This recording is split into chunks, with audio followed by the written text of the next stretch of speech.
I wanna party like Chris Farley.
What's up beautiful people, welcome to my YouTube channel.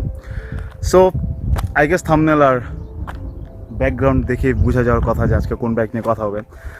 তো অনেক দিন পরে actually একটা bike নিয়ে অনেক বেশি ইন্টারেস্ট জাগছিল। তো ফাইনালি ওই বাইক নিয়ে আপনার সামনে আসলাম আজকে। তো এই বাইকটা হচ্ছে Yamaha XSR 155, যেটা বাংলাদেশে এখন অফিসিয়ালি রিলিজ হয় নাই, বাট গ্রে মার্কেটে ঠিকই আসছে। অ্যান্ড লাকি ফর মি, আমার ফ্রেন্ডের অনেক বেশি শখ ছিল বাইকটি কেনার, তো কিনছে, যার কারণে আমি রিভিউ করতে পারতেছি। তো yes, this is the Yamaha XSR 155. It's basically একটা স্ক্র্যাম্বলার, তো দ্যাট মিনস এটা ডুয়াল পারপাস, রাইট? এটা অফ রোড অ্যান্ড অন রোডের জন্য বানানো হয়েছে। It's like jack of all trades, master of none. Anyways, তো কথা বানানোর আগে বেসিক কিছু স্পেক্স নিয়ে আলোচনা করি। Let's go. ফার্স্ট থিং যেটা বলা লাগে, my god, is this beautiful or what? I mean, just বাইকটা কেউ মানে I'm lost for words to be honest, জানি না কি বলবো। মানে বাইকটা জাস্ট শোপিস হিসেবেও কিনলেও আপনি মানে লস হবে না। মানে it's such a nice site, just সারাক্ষণ লাইক তাকায় দেখতে ইচ্ছা করে। So let's talk about the heart. এটা হচ্ছে এক্স্যাক্টলি Yamaha R15 ভার্সন 3 আর MT-15 এর engine. That means single cylinder 4 stroke 4 valve SOHC engine. So অনেকজন ইঞ্জিনের ব্যাপারে মোটামুটি জানেন, যেহেতু MT-15 আর R15 ভার্সন 3-তে আছে। এটা হচ্ছে 155cc liquid cool FI engine. Horse power হচ্ছে 19.3 অ্যান্ড টর্ক হচ্ছে 14.7 newton meter. It also has a slipper clutch assist. এটা হচ্ছে মেইনলি XSR 900 অ্যান্ড 700 এর একটা baby version, but it's still premium nonetheless. পিছের টায়ারের সাইজ হচ্ছে 140/70 অ্যান্ড রিমের সাইজ হচ্ছে 17। আর এই টায়ারটা অ্যাকচুয়ালি দেখলেই বোঝা যায় যে এটা অ্যাকচুয়ালি ডুয়াল পারপাসের জন্য টায়ার। অ্যান্ড এটা হচ্ছে IRCর ট্রায়াল উইনার নাম। এটা হচ্ছে বেসিকলি অফ রোড আর অন রোড দুইটার জন্যই, বাট দেন অ্যাগেন এটা কিন্তু কোনোটাতে একদম মানে বেস্ট না, মানে দুইটাই করতে পারবে, বাট দুইটাইতেই like better than average but not the best. যদি সামনের দিকে কথা বলি, সামনের চাকা হচ্ছে 110/70, জাস্ট লাইক R15 ভার্সন 3। আর একটা ডিসঅ্যাপয়েন্টিং জিনিস হচ্ছে no ABS, just typical hydraulic brakes. So এই বাইকে USD সাসপেনশনও আছে, যারা আজকাল প্রিমিয়াম বাইকসে মোটামুটি কমন দেখা যায় আজকাল। এটার ফিউল ক্যাপাসিটি হচ্ছে 10 litres, which is just about enough. So এটা চাবিটা হবে এরকম, লুকস প্রিটি স্ট্যান্ডার্ড। আর লকটা হচ্ছে এই সাইডে।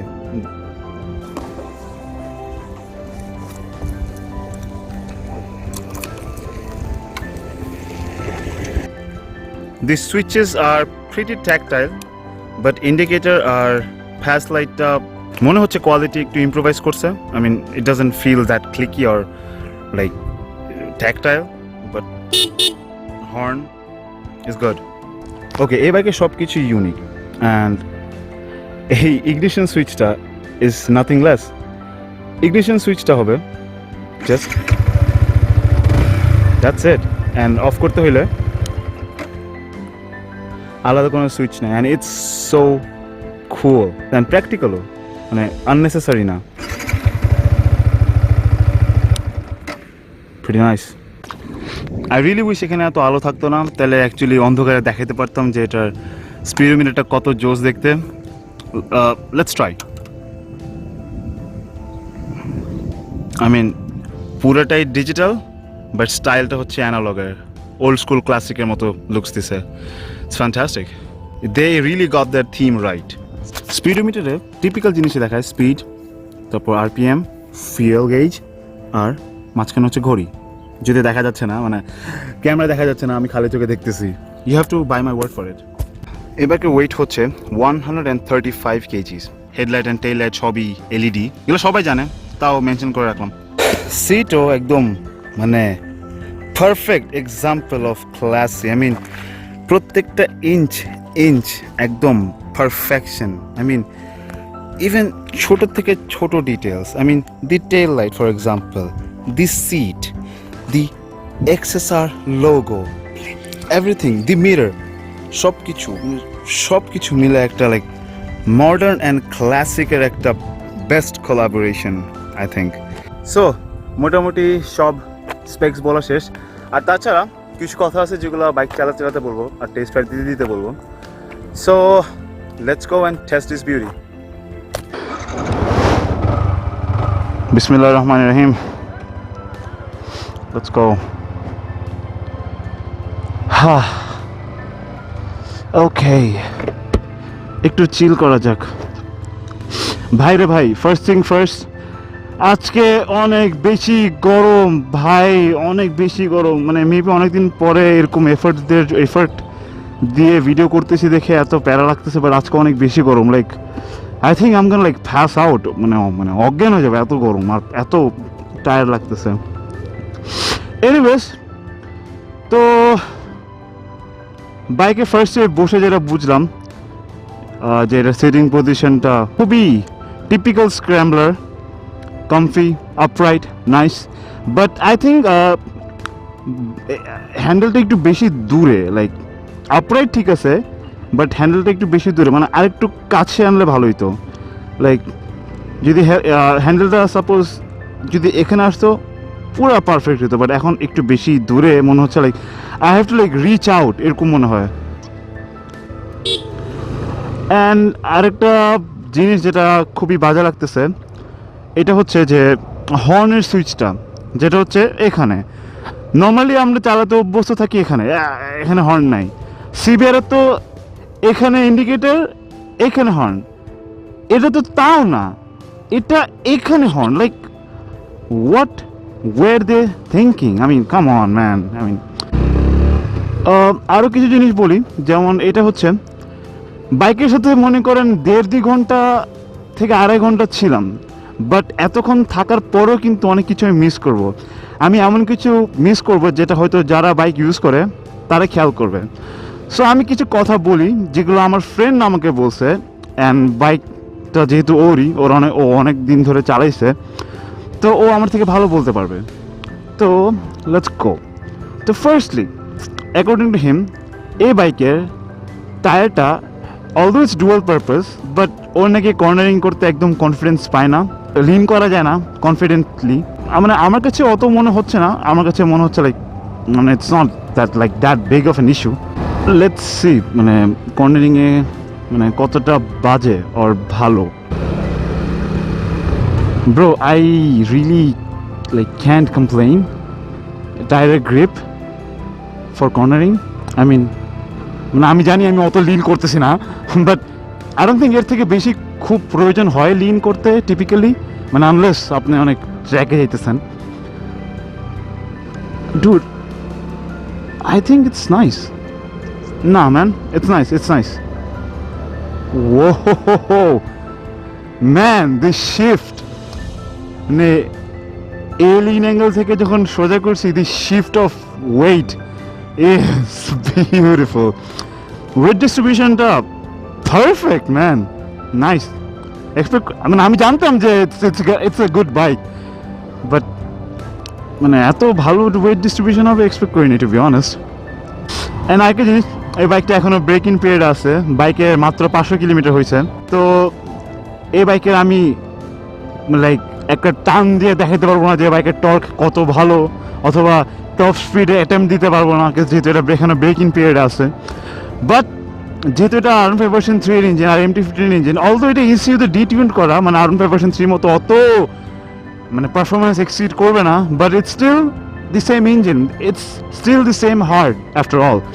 তো আর SOHC ইঞ্জিন, সো আমার কোনো ডাউট নাই about initial horse power, sorry about the initial power, but top এন্ডের দিকে however I'm doubting a bit, because official website বলছে 135 km/h is not a bad speed for a scrambler or a naked bike, but I mean I think আরেকটু বেশি expect করতেছিলাম because of the engine, but then again engine তো ডিটিউনড করা, so can't blame that.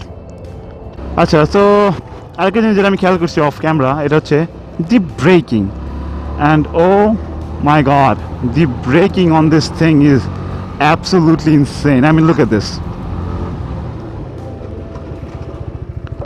Whoa, it's beautiful, beautiful. অসাধারণ break. I mean, এটা সামনের disk হচ্ছে I think 282 mm, যেটা হচ্ছে R15 ভার্সন 3 এর মতোই, but I don't know, because of the weight or something, or because of the sitting position or the posture, ব্রেকটা আমার কাছে একটু বেশি ভালো লাগতেছে এটাতে। অ্যান্ড অফকোর্স আপনারা তো সিট দেখলেনি, সিটটা দেখতে যতটা জোস ততটা functional, it's very comfortable. And of course পিলিয়নের জন্য এনাফ স্পেস আছে, unlike Xmotion or MT-15 properly বসতে পারবে একটা পিলিয়ন। অনেকদিন পরে একটা বাইক দেখতেছি যেটা এত এক্সপেন্সিভ আর পিলিয়নে বসার জন্য একটা ভালো ব্যবস্থা আছে। অ্যাকর্ডিং টু হিম, আমি সিন্স রাতে বাইক চালাইতে পারতেছি না, তো অ্যাকর্ডিং টু হিম হেডলাইটের আলো অনেক জোস, ইলুমিনেশন পারফেক্ট। আমি এটা এক্সপেক্ট করতেছিলাম অবভিয়াসলি, একটা বড় একটা গোল LED লাইট, হেডলাইট, আলো তো ভালো হবেই। আর আরেকটা জিনিস হচ্ছে about the ground clearance, he is very impressed with the ground clearance. গ্রাউন্ড ক্লিয়ারেন্সটা এক্স্যাক্টলি খেয়াল নাই, এত হবে, ইয়াপ। অ্যান্ড ও বলতেছে this is like very impressive. আর বাইকটা তুলনামূলক একটু হাই, লাইক একটু উঁচু, রাইট? তো I mean, I'm 6 feet and আমি দেখি তো, ভালো কথা, ও মাই গড দি ব্রেকস। আমি 6 feet and আমি পা পুরোটা রাখতে পারি, প্লাস আমার পা বেন্ডও হয়। তো আই থিঙ্ক যারা 5'7" এর নিচে অথবা 5'6" ওরাও মোটামুটি পাবে, আই গ্যাস। আমি 6 feet, আমি পা রাখতে পারতেছি ফ্ল্যাট, আবার হাঁটু বাঁকাও আছে। তো I think it's not that high for like everyone or short people. Sorry if I offended anyone. এই বাইকটা থাই এডিশন, লাইক এটা হচ্ছে থাইল্যান্ডের ভার্সন। এই যে এখানে থাই জিনিস লেখা, কিছু একটা লেখা থাই ভাষায়, আমি জানি না। তো এই বাইকের এখন গ্রে মার্কেটের প্রাইস হচ্ছে বর্তমানে 5,25,000 without papers, and that is insane. ওই সেম দাম দিয়ে একটা ইন্দোনেশিয়ান ভার্সনের R15 V3 পাওয়া যায়, আর ইন্ডিয়াটার দাম তো আরও কম। So it's very expensive for what it is. বাইকটা খুবই জোস, নো ডাউট। বাইকটার দাম আরও কম হওয়া উচিত ছিল। সেম দাম দিয়ে যদি একটা R15 ভার্সন 3 ফুল ফেড পাওয়া যায়, অথবা একটা GSX অথবা CBR পাওয়া যায়, আই ডোন্ট থিঙ্ক অনেক মানুষ কিনবে এ বাইক, বিকজ এত দাম দিয়ে কি একটা স্ক্র্যাম্বলার কিনবেন না। Let's be honest here. I love this bike, and trust me, আপনি যদি সামনাসামনি দেখেন, you will fall in love with this bike. এই বাইকটা আসলেই অসাধারণ a piece of engineering, but I don't see many people buying this because এটা একটু বেশি unrealistically expensive. You can buy this if you want to stay unique, just like my friend. তো এই বাইকের মার্কেট হচ্ছে খুবই নিশ, রাইট? খুবই কম মানুষ কিনবে এই বাইকটা, just like any guess? Honda X-Motion. এই বাইকটা দেখলে X-Motionের কথা মনে পড়ে, কারণ X-Motionও অনেকটা এরকমই একটা ক্লাসিক একটা লুক দেয়। So I think people will compare this to X-Motion। আর X-Motionের মতোই এই বাইকের আফটার মার্কেট সার্ভিস অথবা স্পেয়ার পার্টস অ্যাভেলেবিলিটি কম হবে অলসো এক্সপেন্সিভ হবে বাট আমি তো ফিউচার প্রেডিক্ট করতে পারবো না right but I think I can be wrong as well but আমি জাস্ট গেস্ট করতেছি from my point of view and experience এই বাইকটার কাস্টমার বেস একটু কম হবে অ্যান্ড বাইকটি একটু কম চলবে but this will be one of the most beautiful bikes in the country and one of the most rare ones. এটা একটা স্ক্র্যাম্বলার, এটা অফ রোডে চালানোর ক্ষমতা আছে, তো এটার সাসপেনশনও ভালো হওয়া উচিত but to be honest I think it's just about enough. I mean এর থেকে বেশি ট্রাভেল মানে না হইলেও হবে, প্যারা নাই। আর সাসপেনশন পিছেরটাও অস্থির, no complaints there to be honest. It has very nice travel to it as well. Anyways, তো এটা একটু এক্সস্ট নোটটা শোনানোর ট্রাই করি, দেখি।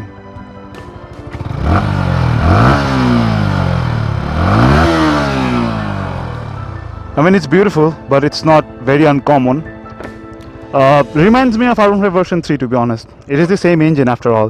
মানে খুব মানে এক্সস্ট নোটে সুন্দর, but not unique or out of the box. Meter থেকে চোখ সরানো যায় না। It's such a classy meter, man. Goodness gracious, the brakes. আর কর্নারিং এ তো টায়ার ভালোই। তুমি V3 থেকে এটা আসছো, এটা না আমার রেসপন্সিবিলিটি, আমার বাইকে যাতে কিছু না হয়, তোমার যাতে কিছু না হয়, আগে থেকে বলে রাখা যে কর্নারিং আমার কিছু অনেক ভালো লাগছে কর্নারিং, আর স্পেশালি হ্যান্ডেলিংটা মারাত্মক লাগছে। ওয়েট ডিস্ট্রিবিউশনটা কিন্তু একদম পিচ পারফেক্ট, এমডি থেকে ফার বেটার। আমি চালাইছি, বাট এটা যখন কর্নারিং থেকে ওঠার সময় এত সুন্দরভাবে শিফট হয় ওয়েটটা, that thing is everything. MD থেকে বেশি দিছে রাইজারটা 3 ইঞ্চি লম্বা। এটা কিন্তু যে তাই না, এদিক করলে কিন্তু ওই ঠিক হয়ে যায়। এটা করলে আমি স্ট্রিট ফায়ারে করছিলাম, ভাইব্রেশন বাড়ে।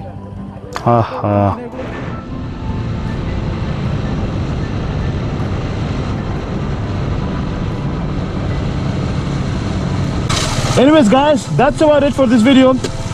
আমাকে জানান আমি যদি কোনো কিছু ইনফরমেশন ভুল দিছি অথবা কোনো ইনফরমেশন দিতে খেয়াল করি নাই, আমাকে জানান। আর কোনো কোয়েশ্চেন থাকলে বললেন, কোনো কোয়েশ্চেন থাকলে ডেফিনেটলি কইলেন, আমি ডেফিনেটলি আনসার দিব in the comments down below. And that's about it for this video, I guess. Thank you for watching. I will see you in the next one. Peace.